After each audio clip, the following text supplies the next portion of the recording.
Hello and welcome back to Suspended Fanimation. I'm your host, Dennis, and it's time for another episode of Is It Worth My Time? And this time around, it's the the Lego Star Wars Holiday Special. It's a long title on that one. That was on Disney Plus that just came out a couple of days ago. So before I get started, let me take care of some business. Then we will get down to it. If you like what you see here, like, share, and subscribe. If you're still on the fence about subscribing, take a look at the video that pops up at the very end here. And if you like what you see there, hit that subscribe button down there.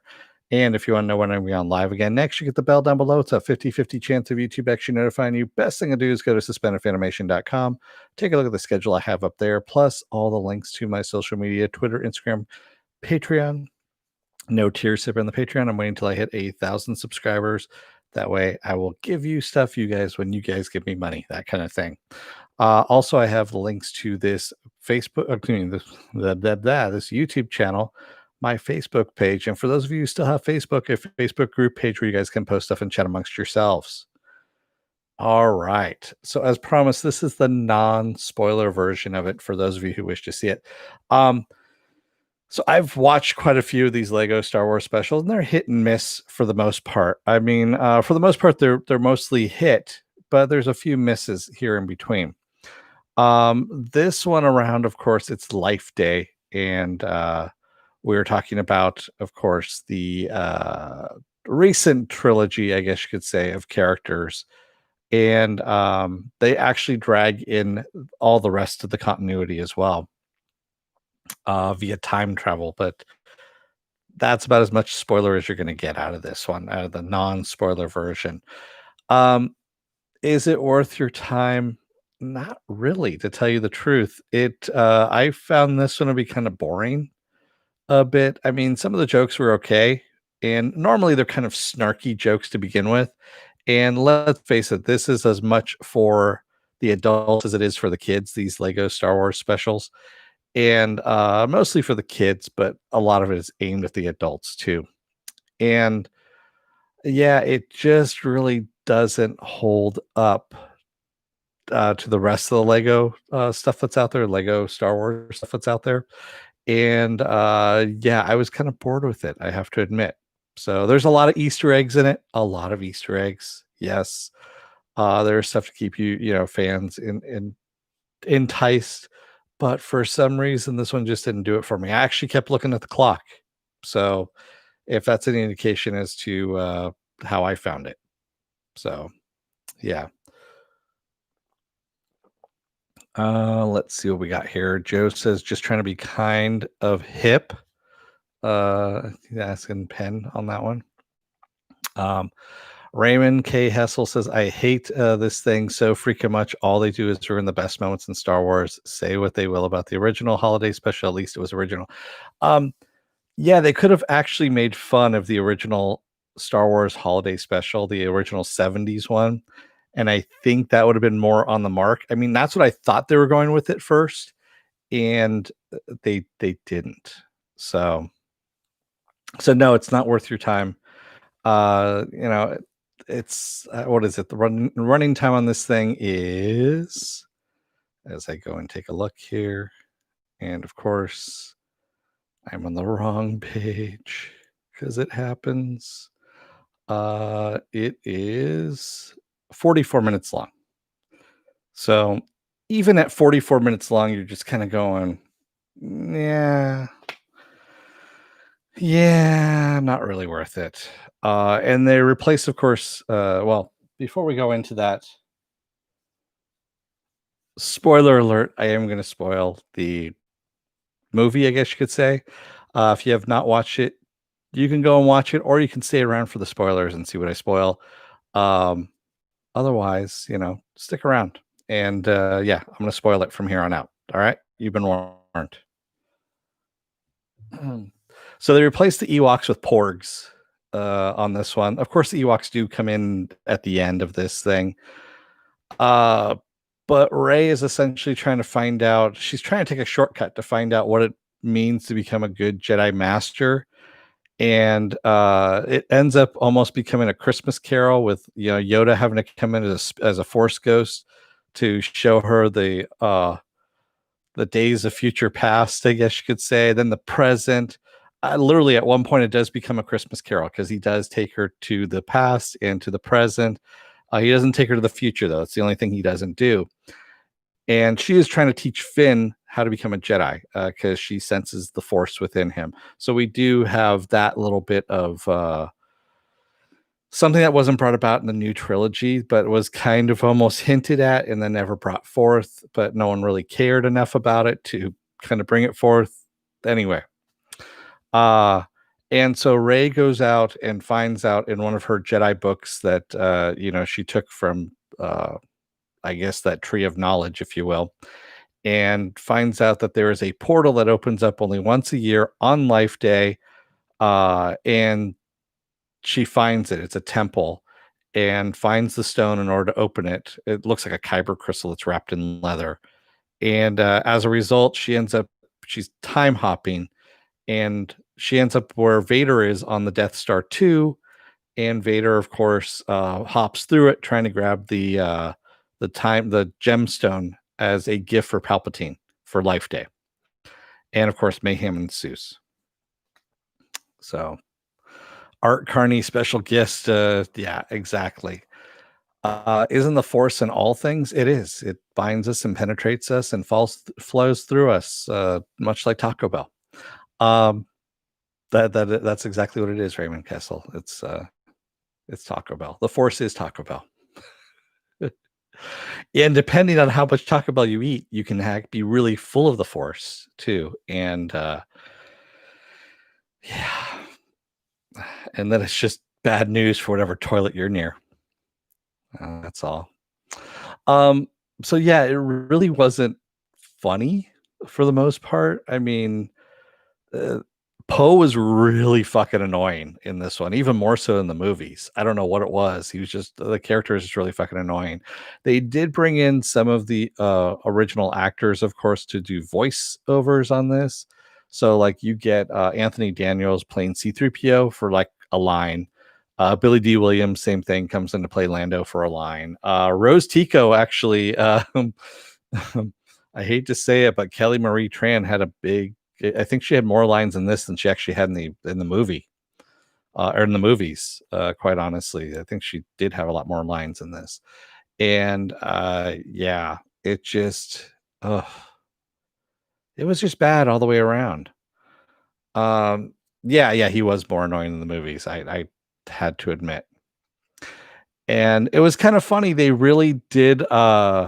You could tell that they wanted to do some stuff that would have been funny. It was hinted at there. You could see it in the animation, and they didn't go through with it because, of course, it's Disney Plus, and they don't want to piss off. They don't want to piss off the mouse because the mouse will come after you. He won't pay you royalties for of course, shit that has been written and then was bought by over the Fox merger, and then they just kind of ignore those creators paying them royalty checks like Alan Dean Foster. But hey, they get pissed off about everything else. And take a look into that one if you really want to know more about it. It's really kind of a pissy story. So but yeah, they could have really made fun of the original 70s Star Wars holiday special. They could have done a really good job of it. It looked like that's what they were set to do to begin with. And then they went in a different direction. It looked like there's about 6 or 7 different stories that were vying for attention in this. And none of them actually really gelled together. And so they just kind of clumped it together in this 44 minutes. And it's almost like it was almost like Saturday Night Live in a way, where you have these sketches that run on too long that really aren't that good, and they kind of string them all together, and that's pretty much what they did. Yeah, it just wasn't that good. So yeah, save your money or save your time. It's not worth your time to watch it. There are much better things that you can watch on Disney Plus. Like you can watch the reruns of the Clone Wars, or Star Wars Rebels, or The Mandalorian season 1, and also the episodes of season 2 that are out right now. Because of course, in about Well, it looks like about 6 hours, we're gonna get, some more Mandalorian going on there too. Raymond K. Hessel says it feels like they didn't wanna take any chances and make anything canon. Yeah, I agree with you on that, Raymond. They didn't wanna fuck with the status quo, is what it was. And they didn't wanna do anything too funny either, or that would have made fun of it disparagingly, which they have done in the past. Actually, they've done some really biting humor in some of the Lego Star Wars stuff in the past. That to the point where I'm just like, oh my god, you guys actually did that? That's pretty funny. But at the same time, I'm kind of surprised you did that. And they didn't do that with this. So yeah, save your time on that one. Um, I got all this time now because I've only done this in like about 10 minutes. So what else am I going to talk about? Well, you know what comes out tomorrow, right? Is The Mandalorian. And I'm going to do The Mandalorian at a different time tomorrow. It's going to be about 3 hours earlier than I normally do it. So it's going to be at 3 p.m. Pacific Standard Time, 3 p.m. West Coast time. That's right. And we're going to find out a few things. So I actually came to an epiphany when I was watching all the Mandalorian episodes of the Clone Wars and Star Wars Rebels, and I had an epiphany of what's going to happen, how Grand Moff Gideon actually took over Mandalore. Is he may have revived Sabine Wren's the Duchess, because we're talking a lot about Beskar Steel. We're talking about the dark saber, how he took it from the Mandalorians, and you have, of course, Bo-Katan having possibly, um, you know, uh, survived all of this, which she has survived this thing before. And I'm fairly sure that it might be the Duchess has been revived. Yes, I know they took out the plans and destroyed the prototype and whatnot. But do you think the Empire is stupid enough to put the plans all in one place and or not be able to reverse engineer it? Because they also left Saxon alive. Gar Saxon, they left him alive. And he was one of the people that was running that program and was still alive at the end of Rebels. There you go. And there's a couple interesting things like Paz Vizsla, the heavy gunner in season one of The Mandalorian, says that Mandalore was shattered by the Empire. Now, did he mean that, figuratively, or did he mean that literally? We don't know for sure. Yeah. Raymond K. Hessel says they would have to bring an Obi-Wan. No, I'm not talking about the Duchess being Satine. I'm talking about Sabine Wren's invention, which she called the Duchess. So the invention that she made called the Duchess was a machine that was attracted to Beskar armor and would fry whoever was in that. Basically incinerate them and incinerate the Beskar armor as well. Yeah, and make it brittle and shatter. And that's where you take out a whole bunch of Mandalorians all at once. Mm-hmm. Because there was another website that said that, oh, well, maybe they used the Death Star. And it's like, no, the Death Star only took out one planet. It took out Alderaan. That was its first and only planet that it took out. And even though I know they kind of retcon that in Rogue One, but yeah, Alderaan is really the only planet that the Death Star took out before it was destroyed. Because even Darth Vader says, you were, or actually, Tarkin says, you've chosen the planet for its initial run, is what he tells Princess Leia, and it's Alderaan. And of course, it gets destroyed as it's moving into position to take out the Rebel base. And the Death Star 2 never got a chance to destroy anything because it was still being built. And Star Killer Base has not been made as of yet. Yes, it's an arc pulse generator. Exactly, Joe Greer. It really is. It pays to watch all those animated episodes. And of course, tomorrow's, well, 6 hours from now episode is not going to be one with Ahsoka Tano, by the way. Uh, Carl Weathers is directing this one, so of course it's going to be Cara Dune, who's up there, Cara Dune, and Grief Karga. It's their adventures, what's going on. And then, of course, episode 5 is where we're going to get Ahsoka Tano, at least somewhere in there. She might be in at the end, but before that. But because that's being written and directed by Dave Filoni. It's his only episode that he's doing this season. This is all public knowledge, by the way. It's nothing that I'm giving away. It's no insider knowledge, anything like that. This is all shit that has been put out there. We already know that Sabine Wren has been cast. We just don't know who it is. There was an announcement, and that was hastily pulled like a couple of months ago. So we know that there is a Sabine Wren out there, live action version. We know who Ahsoka Tano is. We know that there's a Rex supposed to be along with this Ahsoka Tano as well. So we're going to see all of these characters come to life. Yes. And I'm looking forward to it. Honestly, I haven't been this excited about Star Wars in a long time. Tell you the truth. This is just some exciting shit. It really is. It's a lot of fun. It's cowboy stuff. It's also got your intrigue as well as to what's going to happen. And we don't have to deal with the Jedi really, because Ahsoka Tano really isn't a Jedi, but yeah, the Mandalorian Din Djarin is looking for a Jedi, or Jedi in a way, just to get the child back to his people. But yeah, it doesn't have to be an actual Jedi. And she says, "I am no Jedi." Yeah. Cool action figures and cool outfits. Yes. Yes, they are. I'm really looking forward to Sabine Wren, quite honestly, to see her in live action. She's right over here, by the way. She's right there. Yeah. Because we did see her artwork on the wall in episode 1 too. We saw her Phoenix on the wall.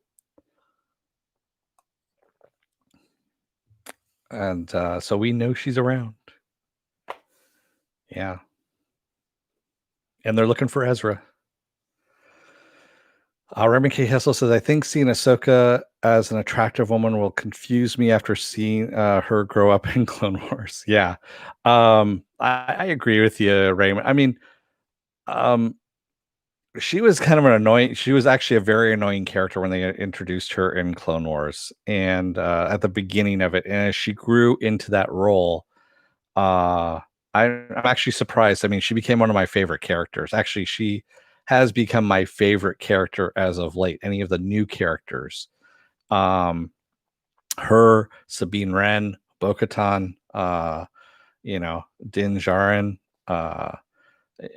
all these characters are actually just, they're so well done, and kind of have a rich backstory that it's refreshing to actually see this again. And someone who actually cares about the story. That's really all we really wanted, was someone who cared about the story. And you can make some strong female characters, strong characters completely all over the place, and have them there. I mean, Ahsoka Tano's right there, Sabine Wren, Cara Dune up there, you know. Yeah. And of course, the Mandalorian, he's someplace. Yeah, there he is. He's over there. He's got the child by his feet. So, all right. Well, with that, I'm gonna let you guys go for the night. I want to thank everyone who joined me tonight in the chat, and I want to thank you if you made it this far in the video. If you're still on the fence about subscribing, take a look at the video that pops up at the very end here. Basically, what YouTube does, takes the algorithms of all the stuff you've been watching and tries to match it as best as possible. One of the videos in my vast video library and pops it up there just for you. And if you like what you see there, hit that subscribe button down below. And while you're down there, if you can, hit that like button and the share button as well. Also, if you want to know when I'm going to be on live again next, you hit the bell down below. It's a 50-50 chance of YouTube actually notifying you. Best thing to do is go to suspenderfanimation.com. Take a look at the schedule that's up there. I change it out every week. Also, all the links to my social media there as well.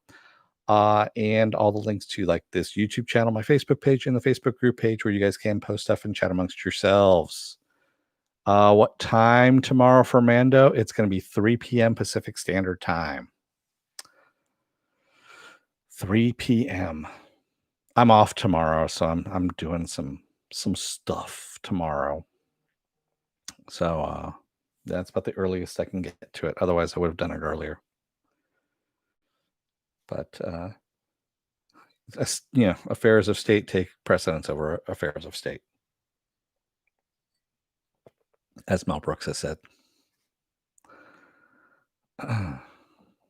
So take off early from work to join me, yes. Or you can just watch the video. Either way, however you want to do it. I'm not pressuring you to watch the, stay up late to watch the Mando show. I figured you'd do that all on your own anyway. What else do I have going on this week? So besides The Mandalorian, tomorrow at 3 p.m. Pacific Standard Time, Saturday I'm going to be off. Sunday is going to be Sunday morning blast off, where I take the genre news of the week and any of the genre stuff you guys want to talk about, and we talk about it. Monday is going to be another episode of His Dark Materials, much to my chagrin. Tuesday will be another episode of Is It Worth My Time? And I think I might be doing the Animaniacs series that's on Hulu, the new one. I think that will be the order of the day on that one. Wednesday I'll be off. Thursday will be another episode of Is It Worth My Time? But I don't know what I'm doing as of yet. And then there we go. We wrapped all the way back around again. Okay, Joker. You mean the Animaniacs meet your approval on that one?